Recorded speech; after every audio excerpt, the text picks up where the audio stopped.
The teachings that I have seen are coming out now. And the shift in humanity that's happening right now is so huge. People are becoming so empowered right now. And Course in Miracles and all these books are bringing information out that has been in wait. It's been ready to come out. And it's as we thin the veil between us, and the veil is an interesting one.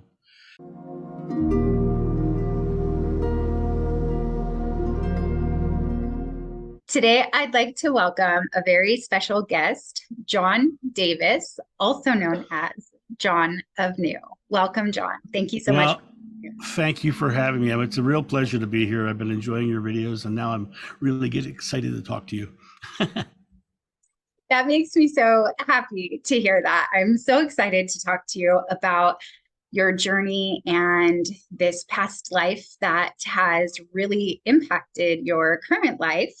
So with that being said, let's talk about your past life. Okay, what would you like to know?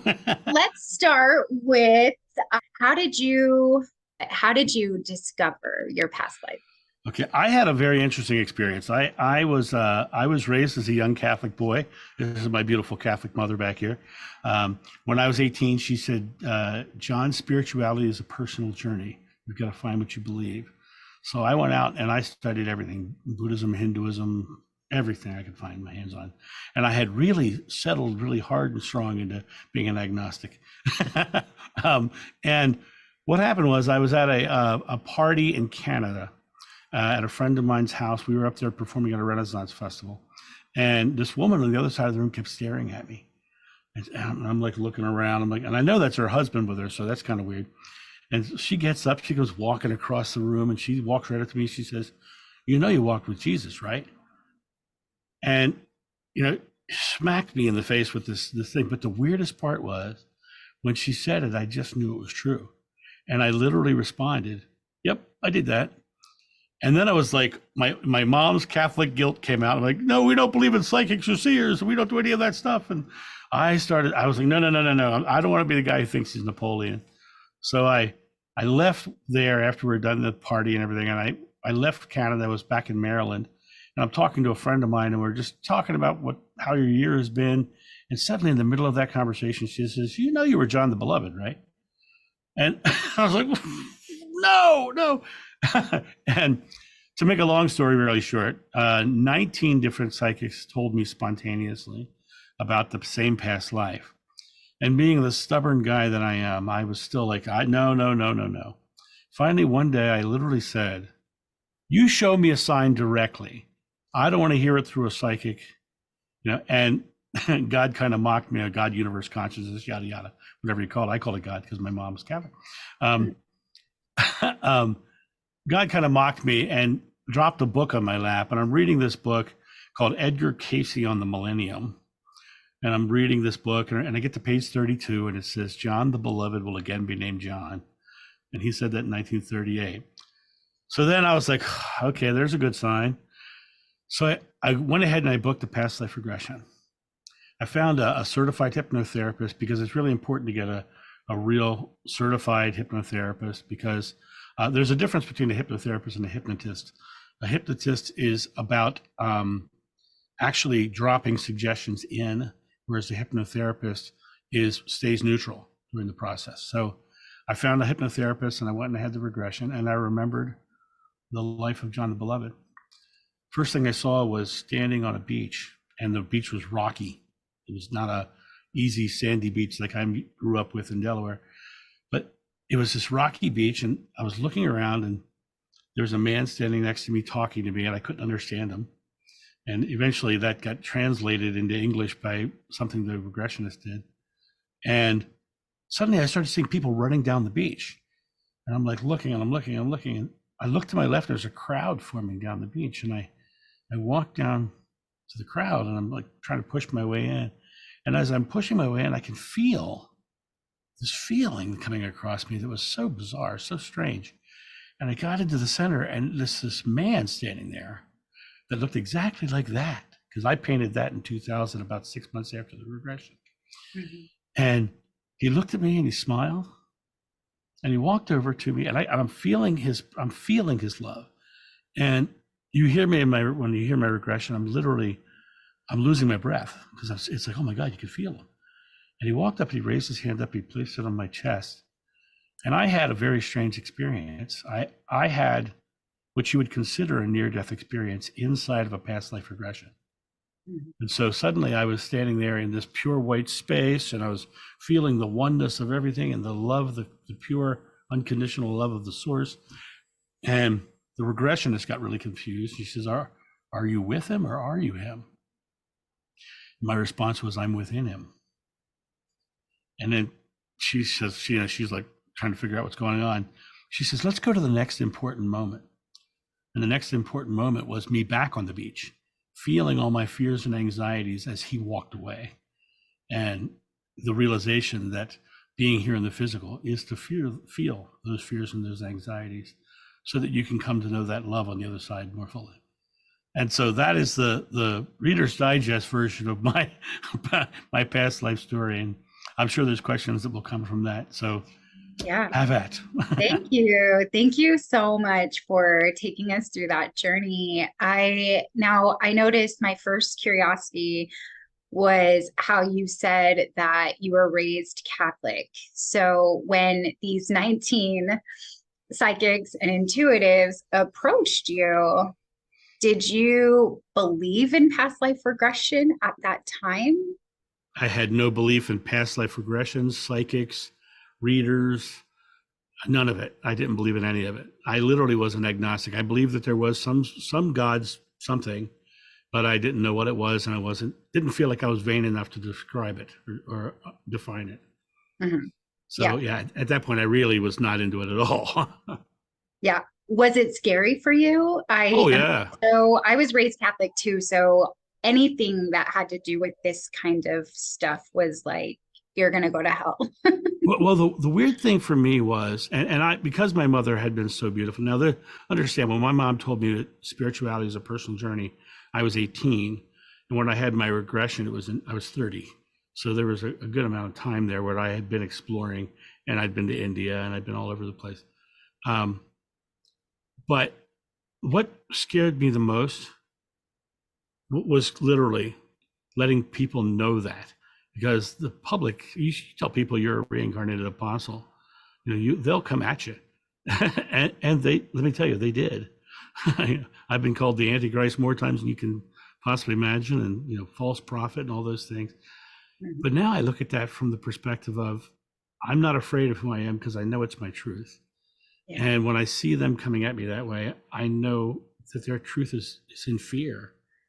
And the Buddha said the secret to enlightenment is the eradication of fear. And I believe it. I believe it. Through our life, we just release our fears. We come back to this loving space. So the fear that I had was that people were going to look at me like a weirdo for believing what I believed. But over the course of time, I couldn't deny it. Yeah, you couldn't hold it back anymore. Well, I also went to Norway on a USO tour, and I snapped a picture of a church, and his face showed up in the picture. So that was like a physical evidence thing right there to me. It's like, okay, right. Great. So another good sign right there. Exactly. Yeah. Oh, wow. This is so interesting to me. So you just mentioned about your fear of what other people were going to think of you. Yeah. I'm curious about the pieces around your final acceptance of the truth of who you were or who you are, and then how the people in your life were impacted by that. Would you talk about that for a little bit? Oh, I would love to. And let me first say, I love the way you just said that, how you were, who you are, because that's how I look at it. I don't know that I fully understand reincarnation, because I have met multiple people who think they're John and Peter and Paul and Philip, Judas. I've met over 30 women who think they're Mary Magdalene. Mm-hmm. And it would be a complete hypocrite. I'd be a complete hypocrite to say that they're wrong, right? Because they fully believe it. That's their truth. So I don't know whether one soul travels like that, or whether I'm just tapping into the consciousness of God to get these memories. I don't know what the truth of it is, but I do know this. It only matters who you are in the here and now. It does not matter who you were. Only matters what you're doing now, because this is the only moment you're conscious. So how did my family react to it? Well, first of all, let's start with my best friend. My best friend never doubted it for a moment. And still to this, he's been my best friend since I was 5, and still I'm 59 years old and we're still best friends. Never doubted it for a moment. My brother Jim never doubted for a moment. My sister Patty, I talk to her every day, never doubted for a moment. I have another sister who kind of like pretends it's not there, right? I have one brother who is a Catholic school teacher, Sunday school teacher, and he acts like it's not there, but he stays very much at arm's reach away from me on it. He doesn't talk about it. Won't let it come out. But this person back here, my mom, she had her master's degree in liturgy. She was head of liturgical doctrine in our Catholic Church, which, for those of you who don't know what that means when the priest wants to do a sermon, he had to pass it by my mom, right? That's a Catholic woman back there. I told her the story, and she didn't blink an eye. But then she went to her Irish Catholic priest, who was, classic Irish Catholic, red hair, parted down the middle, wire rim glasses. And she says, "Father, I'm very concerned about my son. He thinks he's a reincarnated apostle." And her Irish Catholic priest, swear to God, this is exactly what he did. He went, "Don't discount it. It might be true." Right? So even in the church, there were people who were thinking it's a possibility. And but more so, my mom, with all of her Catholic upbringing, when she passed away, it was fascinating. We're going through her house. We found it in her file cabinet. She had a file about this thick of people who had testimonials of private sessions with me, people who healed themselves from various sickness and all that stuff by taking their personal faith and belief. And they were all testimonials that mentioned me. My mom had been collecting it and never told anybody.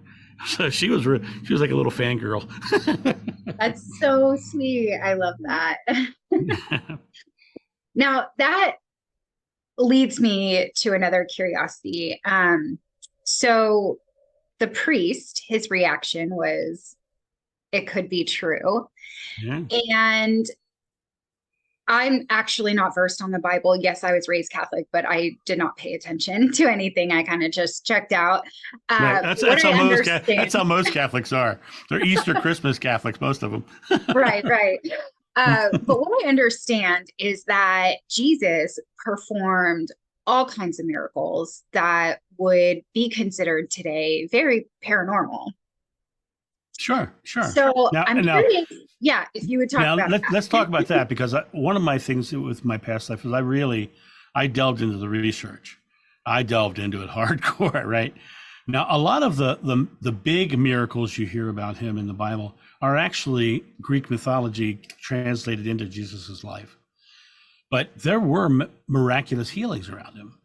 Mm-hmm. And what's fascinating about the healings themselves was Jeshua was and I call him Jeshua, he was extremely talented at bringing people to faith, because he understood it was their faith that healed them, like he said right in the Bible.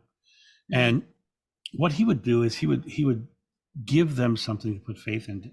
And the greatest story I can pull from the Bible is there's a blind man, born blind, and he's there, and Jeshua picks up dirt, he spits on it, he makes mud, he rubs it on the guy's eyes.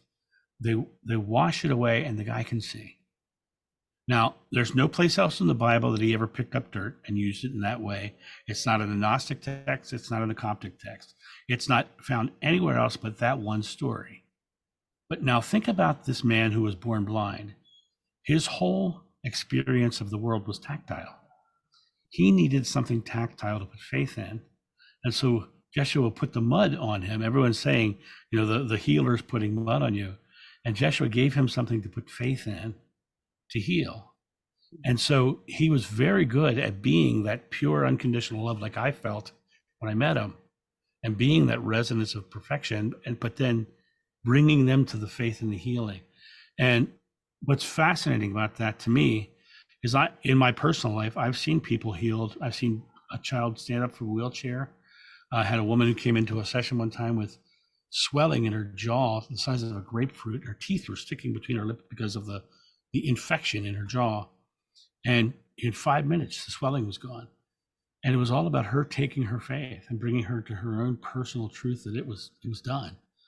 And to me, that's the most beautiful essence of it, is that it's not about Jeshua or Buddha or Krishna or Baha'u'llah or any of them.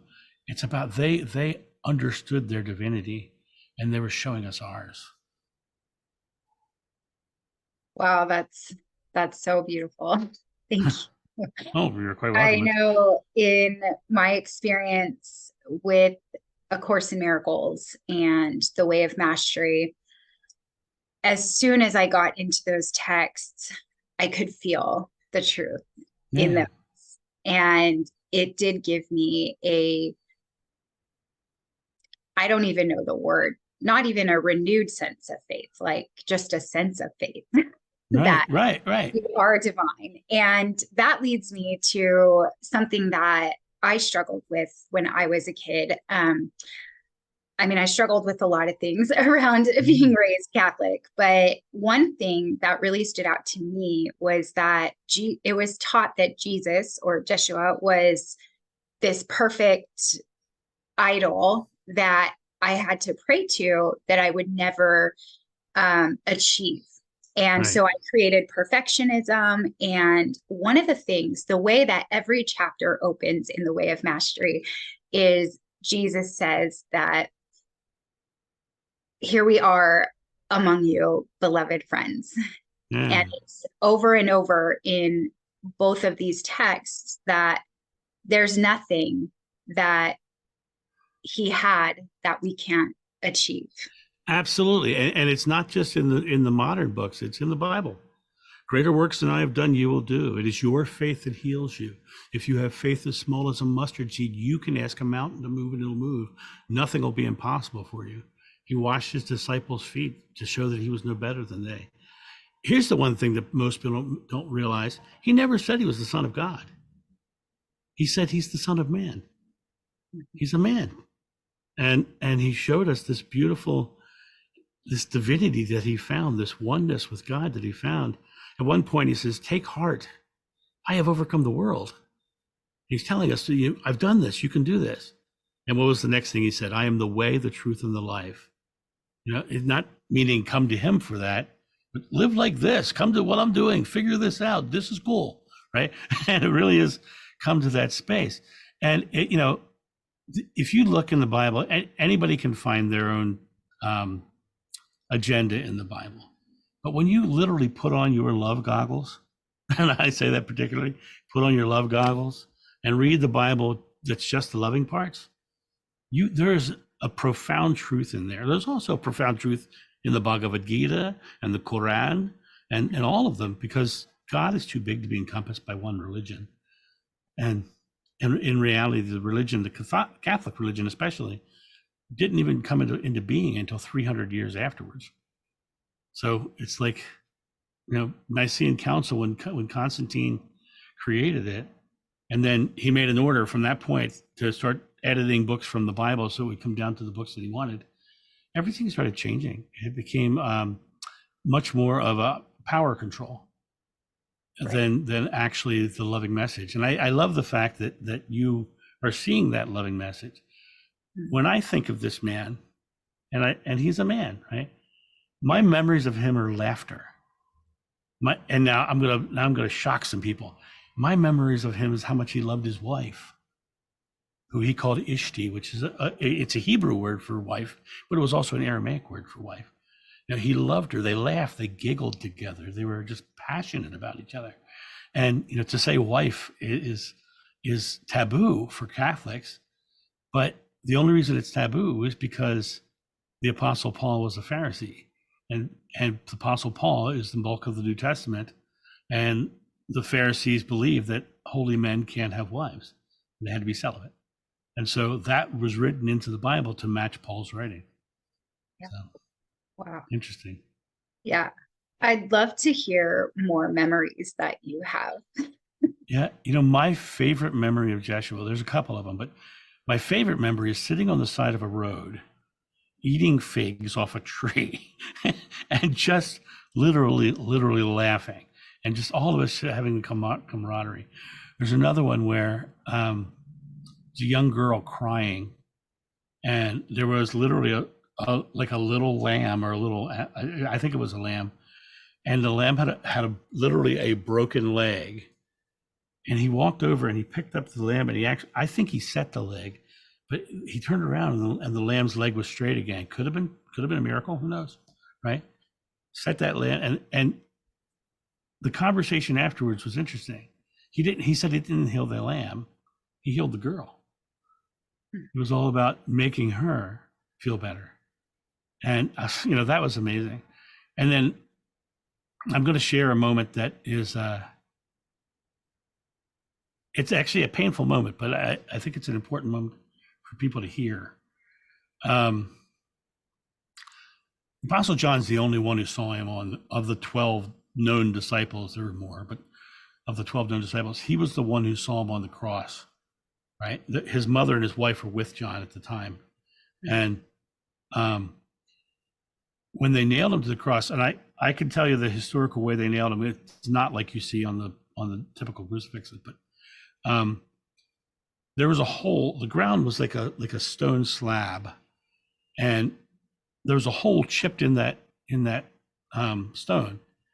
And what they would do, they would nail the person on the cross lying down, and they would push it up. When they pushed it up, it would drop into that hole. And now that impact, how much pain would that be to someone who's been nailed like that? And he hit the impact, and he looked at me and he goes, right? It was like to say, well, that hurt. And I realized in that moment, his one eye was swollen shut, his nose was cut right across the center, blood coming down his head. But in that moment, he had every right to be in his own pain and suffering. But in that moment, he looked at me and he shared a moment with me that was almost a laugh about the whole experience. And to me, that was beautiful. Years later, thinking about this, I realized he was healing me. He was making me feel better about what I was seeing in front of me. And that's a huge moment for me. And it still messes me up a little bit. I can feel that.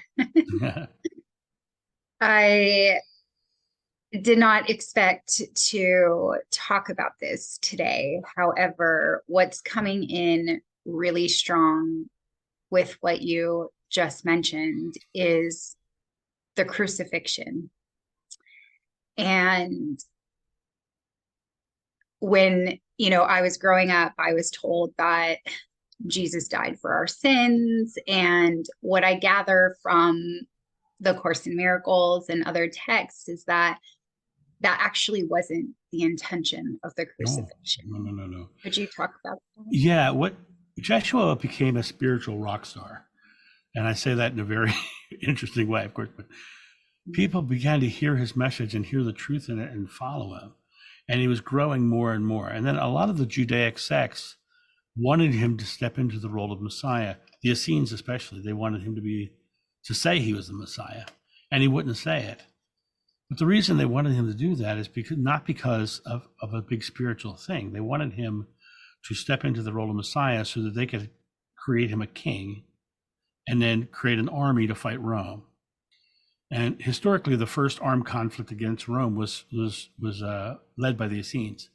So they really wanted him to do that. But he refused. He refused to do it, but they still kept pushing him out and saying he was. What eventually happened was he literally said to his disciples, he said, you go here, you go there, you go there. Started sending people out with the teachings to spread the teachings out. And he went to the cross specifically because he had become the figurehead of it. And he figured that if he died, they would think that the whole thing was done, not realizing that the information had already been spread. So what is sin? Sin is missing the mark, right? And what is the mark you're missing? Loving one another. So did he die for our sins? No, he died because someone else was doing some pretty unloving things, right? but it wasn't a big energetic shift. It wasn't that at all. This was a man who found his divinity and then literally gave himself up so that the teachings could go further. He used to say, you have eyes, but you do not see. You have ears, but you do not hear, because people were not getting it. So he was like saying, I got to get you out of here so that, you don't get hurt, which, in the end, John is the only one of the disciples that lived to old age. The rest of them were martyred. Um, but the teachings that I have seen are coming out now, and the shift in humanity that's happening right now is so huge. People are becoming so empowered right now, and Course in Miracles and all these books are bringing information out that has been in wait. It's been ready to come out, and it's as we thin the veil between us. And the veil is an interesting one, because in Sufism, they say that God is on one side of a veil and we're on the other side of the veil. And our life is the struggle against the veil, and the veil is our fear. And when you look at fearful things or loving things, you come to that space of realizing that right now people are setting down their fears and they're stepping out and saying their truths. Like myself, I'm on YouTube and I'm saying some pretty crazy things every day, right? But that in itself is I'm starting to see more and more people who are stepping into their personal truths and expressing themselves out that way. So the veil is thinner because their fear is dropping. Mhm. Does that answer your question at all? Yeah, it does. It also stirs up so many different areas, which I want to go down. So, what you just said was the veil is fear. Yeah. So and you mentioned this before, so I kind of just want to circle back and like maybe wrap it in a bow, because I talked to many near-death experiencers. I've interviewed some past life regressionists, and it is something that we agree to when we come to this time-space reality that we call Earth, is being veiled. And you mentioned that the veil was fear. So I would love if you could just dive deeper into that. Yeah, sure. So let's go back to actually when the day I met Jeshua. Okay. Mm-hmm. I went out of body. I went to the other space. I felt pure, unconditional love. I felt the source in its fullness. And the next most important moment was feeling my fear and my anxiety. That was the regressionist literally said, what's the next most important moment? And the next most important moment was feeling that fear and anxiety, because if you never felt the fears and the anxieties, you would never know love fully. When you talk about near-death experiencers, when they cross over, they have their life review. When they talk about the life review, they talk about the idea that you literally are experiencing your life from the place of every moment of your life and the emotions of it. And not only that, you're experiencing it from the emotions of the people you affected. You're experiencing the many facets of the illusion of the lack of love. And it's coming from whether you give it or take it or betray it, or all those things. You learn those things. When you cross back over, you see the difference. One of the greatest analogies I've ever heard about this was actually not mine. Can't take credit. It was my friend Kim Carey from the Next Level. No, from Intuitive View. We were having a conversation, and she literally said, imagine you were in a room that was pure white, and everything in the room was white, and you were white, and the table was white, and the chair was white, and everything was white. Could you describe white? And you couldn't, because you don't have anything to contrast it about. And in science, we know that you have to have a baseline to measure against. And when you think about what fear really is, it's really a fascinating topic, because fear is an emotional reaction to a future event that may or may not happen, with us focused on a negative outcome. Because when you're in fear, you're looking ahead of yourself. You're looking out of the I am present moment.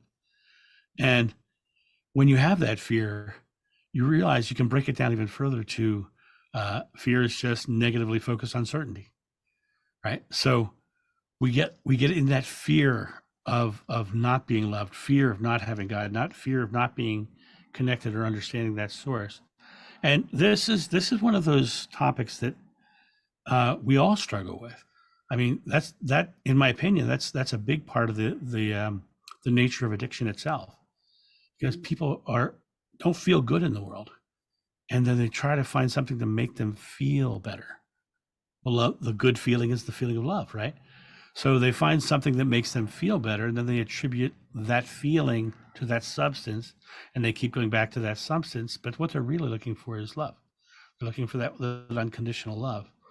And one of the things that's interesting about fear is, on a scientific level, we know that when we have a fear response, we hold air in our bodies. You know, a parent who sees their toddler walking across the living room, that toddler slips and falls and almost smacks their head on the coffee table. I'll bet you anything mom went, oh, right? Yep. Right? You fill your lungs up with air. And the reason we do that is for the primal response of having a reserve to run faster. Right? That's why our bodies do that. When we exhale, there's a really good feeling at the bottom of a complete relaxing exhale. And that good feeling is that connection to the source. It's God is at the bottom of every breath we take. God's not something you seek. God is something you become aware of and acknowledge that's always with you. And you strip away the fears and the anxieties that obscure its view. And I think that's what's happening right now, is people are stripping away their fears and their anxieties that are obscuring the view. And the veil is getting thinner, and they're coming closer to God. Mm-hmm. And what's the Bible say? Bring the kingdom of heaven to earth. Right? You're bringing it all closer together, right? Yeah. But here's the quote that is an Old Testament quote that I think that people gloss over a little too much. Be still and know that I am God. Right? Be still and know. In your stillness, when you're not afraid, when you're calm, when you're in that space, be still and know that moment is the moment of touching God. Know that that's the moment of feeling the source, right? And then it goes that I am God. Now, if you put a slash between the two, as if they were one and the same, be still and know that I am, right? When you look at it from that perspective and you start to realize that your present moment, the only moment you ever live, is going to be a moment where you can declare anything with I am. I am struggling will give you the life of struggle, because that's your faith, that's your belief. Whatever you ask in God's name is granted if you have faith. God's name is I am, right? So I am struggling gives you that struggle. And really, my whole teaching is all about the simplicity of it. Because one of the things that was said in my regression is it's so simple, we have a hard time comprehending it. Right. I agree with you 100%. Well, good. Whenever I'm glad. I passed the test. Yay. Yeah. it just resonated so deeply. Whenever I've been in a really heightened state of anxiety or a panic attack or a crisis, my coach, my mentor, whoever I'm working with at that time, she's always telling me, get back to basics. Yeah. And it's like, oh, because it's really so simple. Well, and think about this. If God wanted you to come to know God, would he make it hard? Right. Like, Occam's razor said the simplest solution is usually the right one. Yeah. Right. Yeah. Right. Now, I want to dive a little bit deeper into this fear. And I'm really not sure what it is that's coming forward right now, but I'm just going to talk and see where it goes. So the fear, when you had the anxiety and fear, it was to experience that fear to return to love. Mm-hmm. So I'm curious if you would talk a little bit about why the fear of God and the fear of where it was created about. I mean, growing up, I was so afraid. I would hear things and I would say, I think I hear God. And I would be told, no, that's the devil. Don't get tempted. Right. And so I would, was raised in a place where we worshiped Jesus and God, and yet I was afraid 100% of the time. That being said, I just want to plug in here that I always had a connection to Jesus. Hmm. When I was afraid at night, I would hold a rosary and just say, I love Jesus over and Yeah. over and over again Yeah. to soothe myself.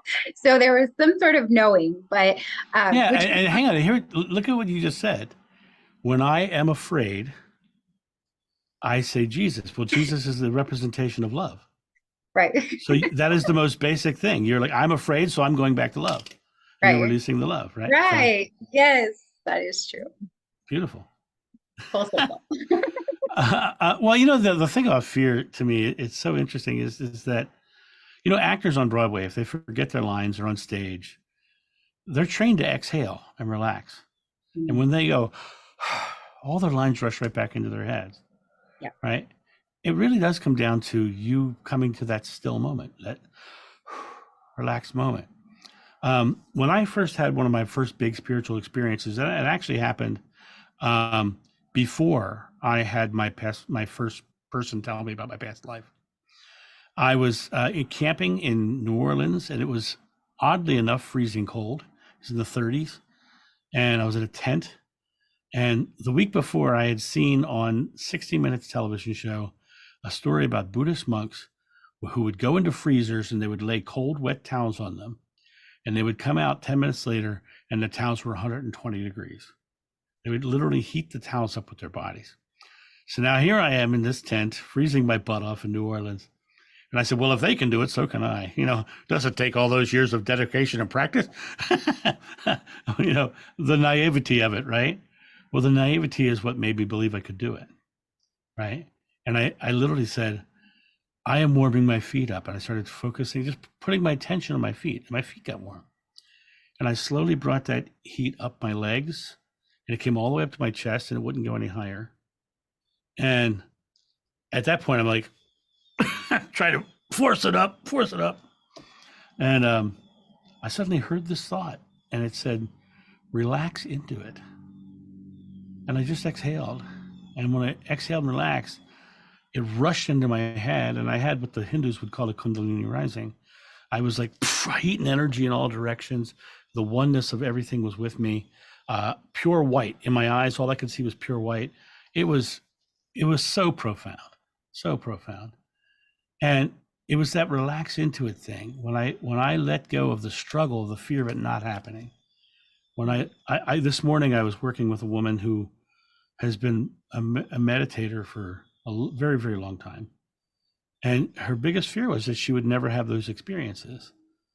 And the biggest lesson I could teach to her was to get present, because fear is not rooted in your present. Fear is a result of past experience or a future impending event that you're focused negatively on. So fear isn't in your present, and the closer you bring time to this place, the less fear you can even have. And now I love the fact that you're in fear, because this to me is a huge topic. In India, there was a Swami named Swami Narayan, and he was a 13-year-old boy who reached enlightenment. And he ended up doing a 13,000 kilometer walk around India to all the holy sites. And for those of you who want to image, he literally looked like Mowgli from Jungle Book. He had the loincloth and the long hair, the whole bit. Well, he walked into a village that was having a problem with a lion, and all the villagers were like, come into our home. And he's like, no. And they came out in the morning, and Swami Narayan was sitting next to a tree, and the lion was asleep about 6 feet away from him. And they asked him, why didn't the lion eat you? And he said, because I'm without fear, he gave me nothing to be fearful for. And being without that fear, he had nothing to happen. Now, on the reverse and the flip of that, I was working with a woman one time who had agoraphobia. She could never leave her home. And being the type of person I am, I would go pick her up and take her out to lunch because I wanted to get her out of her house and have a good experience. Well, one day driving to the restaurant, she says to me, John, why do the cars on the highway merge easily with you? And I said, because I love driving. Driving gives me love in return. And that's my life. When I just love what I do. I go grocery shopping. I release all those fears and anxieties, and people do a double take and smile at me, right? And I know it's because I'm fearless, and I'm walking through there feeling that presence of that source that's there all the time in everybody, all the time. The kingdom of heaven is within you. That's what he said right in the book, Yeah, right? yeah. So release the fears and you find it. That is so fascinating. And I love how you said the kingdom of heaven is within you. Yeah. And that is one of the biggest concepts that I got out of studying the Course in Miracles. And I'm still studying it, I'm doing all the lessons, but it brings me to the concept of hell. Oh, one of my favorite Because topics. as an addict, I feel like, there was a long time where I believed Earth was hell because I Yeah. had created such hell. And now I'm creating, tapping into the kingdom of heaven that's within me.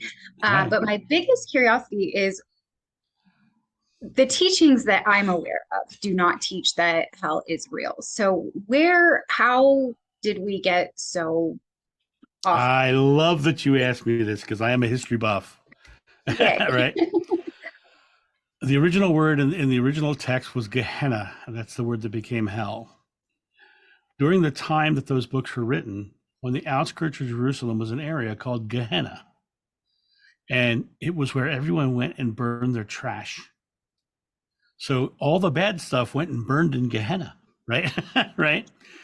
Now, the interesting thing about that is the word Satan, Satanus, it means tempter or accuser. It doesn't mean the evil opposite of God. It means temptation. And so it's simply our own personal temptations. Um, when you look at what the modern churches are using as their representation of hell, that imagery does not exist until the 1300s when Dante wrote his Inferno, and the churches grabbed a hold of it because it is literally a great fear-based thing to scare their people into the church. Um, Even like, and not Catholics, but many Christians believe in the rapture, right? It's not in the Bible. It literally is an invention of Minister John Darby. In 1830, he heard a dream of Margaret MacDonald, and he interpreted it into being the rapture. And so they have this whole fear-based sort of teaching: hell, fire, damnation. It's it's not of God. Remember earlier I said, put on your love goggles and read the Bible, right? Those are the fear goggles that you're looking through when you see hell. And let's tie it back into near-death experiences. Some Mhm. people see hell when they die, Mhm. right? But if you go back and talk to them, they believe they did bad things and they believed in hell. So I truly believe that the transition between life and the other side is transitioning out of our beliefs, right? And we lose the belief. And now, can I tie that into the Bible? Sure, I can, because I do that thing. He says, "You must become as a child to enter the kingdom of heaven. You must be born again." Both of those things are saying before you had belief. And so, when we come to the end of our life, we have to transition through the beliefs we've collected and come back to being a child before those beliefs to enter the kingdom of heaven. And what's so interesting about that is if you look at it from meditation and you strip away the beliefs that you're given that are fearful, and you come back to just God being love. And as the book of John says, no fear can exist in perfect love. Um, you come to this space of realizing that all of the fears and anxieties have associated belief. And when we change the beliefs, we change the outcomes. And belief in hell, belief in damnation and the devil will create those things in your life. When you look at the churches that really hit that hard, they all have these mystical experiences they have. For instance, taking it out of hell for a second, taking it into speaking in tongues, right? There's a lot of churches that have speaking in tongues happening right now. And they're all, and you go to them and you say, really, what did they say? Well, we don't know because we can't understand the divine language. And I'm like, that's really interesting because the Bible says speaking in tongues is they understood everybody. That's what actually speaking in tongues is they were crossing dialects and languages and understanding. And so but I find it fascinating that the churches who put faith in speaking in tongues is where that's happening because they believe it's happening. Right. The God universe is a reflection of our belief. Yeah. And I go back to the beginning of the best darn book in the Bible. Thank you very much, Book of John. And it says, in the beginning is the Word, and the Word was with God, and the Word was God. Your words, your thoughts, your beliefs go out to the source, and the source creates that reflection in his image. It literally says we're created in God's image. So the reflection of our outer world is a reflection of our belief, because that's what we were promised. Whatever you ask in God's name, you shall receive if you have faith. I am is a belief. I want to try to repeat this because it was so profound the way that I received it right now. You said, I've not always, but for the past 15 years or so, been of the philosophy that our beliefs create our reality. Yeah. And what you just said was that our thoughts go out and created with the source are reflected back in his image. Yeah. Yeah, exactly. And what's interesting about that is you can find that everywhere. Buddha said, what you think you become, you create your world. And Krishna said, you are the culmination of your thought. The Bible says, as a man thinketh, so is he. Shakespeare said, there's nothing good nor bad, but thinking makes it so. He also said, words without thoughts never to heaven go. Your thoughts, your beliefs, they go out. Now, here's the tricky part. It's specifically your belief about your present moment. Because I know a lot of people who are creating wanting, needing, hoping, trying, wishing, and can't. Right? I am receiving, I am creating, I am enjoying, I am exploring. Feels so much better. Right? Right? And if you go back to the Bible, the water and the wine story, Jeshua's mom comes and says, hey, they're out of wine. He says, Mom, it's not time yet. Right? And then he turns and he points at the jugs. He says, fill those jugs with water and place the jugs over there where they're going to collect wine. And then there was wine. So he understood it was coming into his experience because the universe is in motion. So it's coming into his experience, and he did his thoughts, words, and deeds in alignment with the belief, the faith that it was coming into experience. The one word that we've kind of hit several times that people struggle with, and I see this every day, especially Catholic people, or Christian people in general, really. They define the word faith as faith in Jesus. And the word faith simply means believe. When you pray, believe you shall receive and you shall. Whatever you ask in God's name is granted if you have faith. It's the same statement.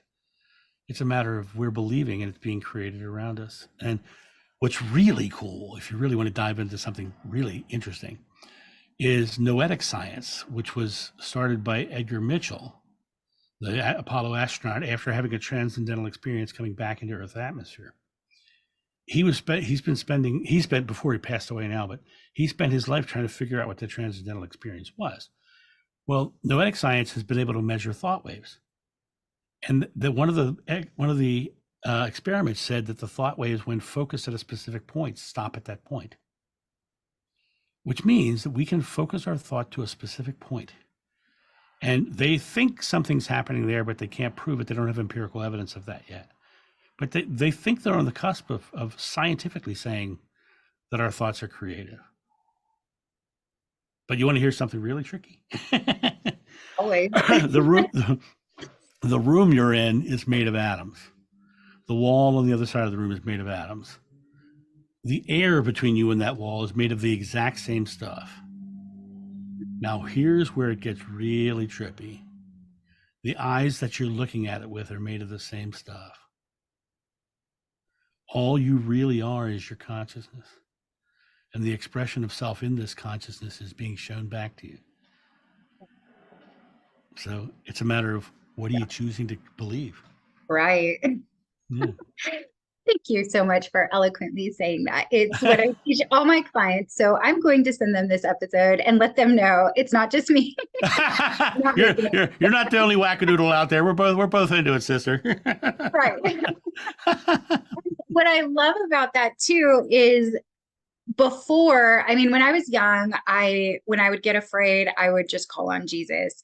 Yeah. And as I, went through my own journey through discovering my spiritual connection, what I learned was Jesus could focus. That's really, he did a lot of training, is what I understand.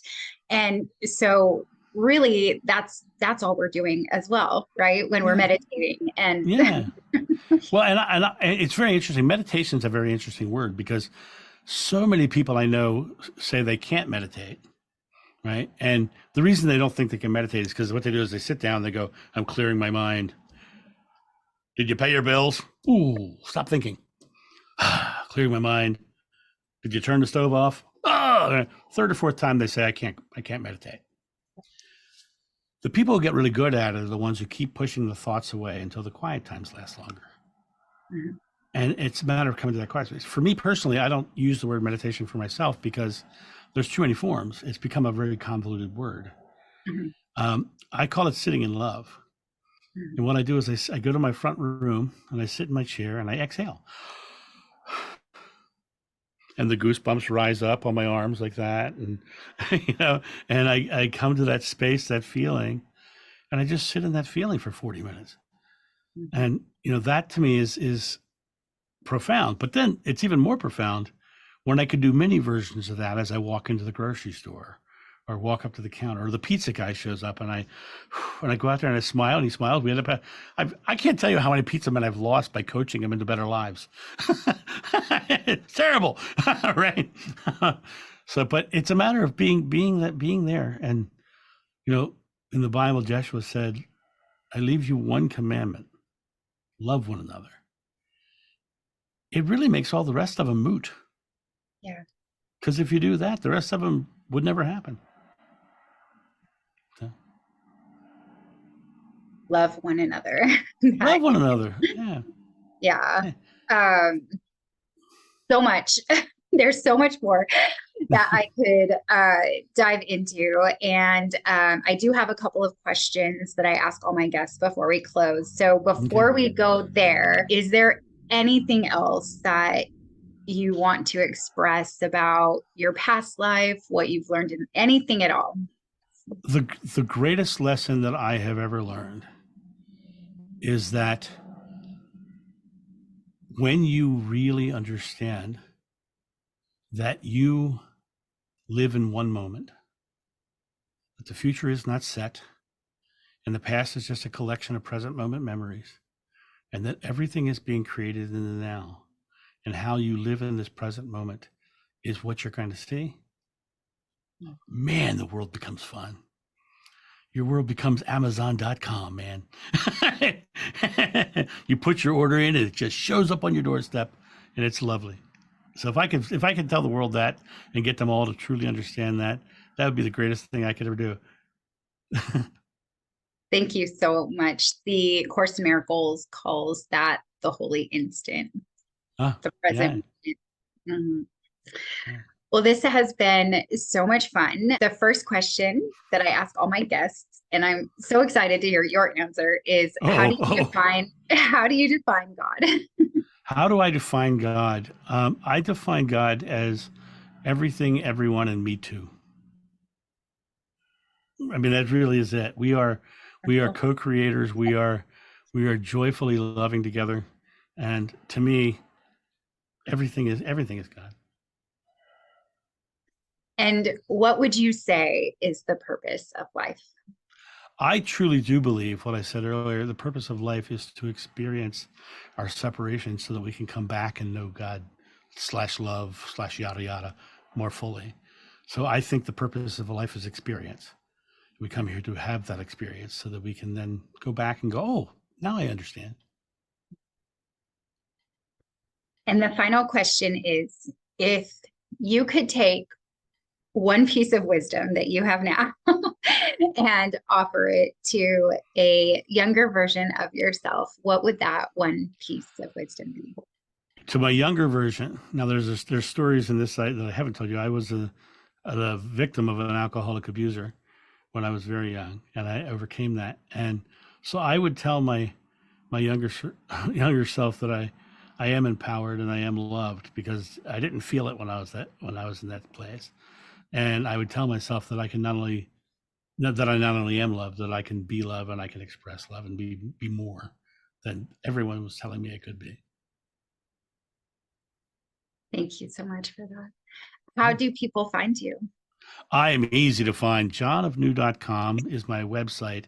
But if you do the little and symbol and write John of New, all is one word, JOHNOFNEW, on YouTube, you will find my YouTube channel, which has over 1,100 videos been put on there in the past 2 years.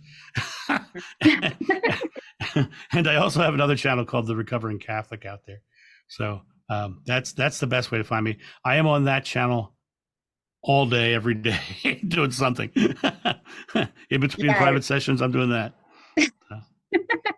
Yes, your channel is amazing and full of so much good content. So I will definitely include all of that information in the description of this video as well. And again, thank you so much, John, for being you, for being authentic, for expressing your experience and your journey, and for teaching everyone from your place of wisdom. It's been such a pleasure. Well, and it's been an absolute pleasure. If you ever want to have another conversation, you let me know. I'll gladly come back. Yes. I would like to personally thank you for tuning in to this episode. If you haven't already, please be sure to like this episode, subscribe to my channel, and turn on notifications so that you never miss a beat. And if you really resonated with this content, please share it with all of your friends so that collectively we can expand our consciousness. Have a very blessed week.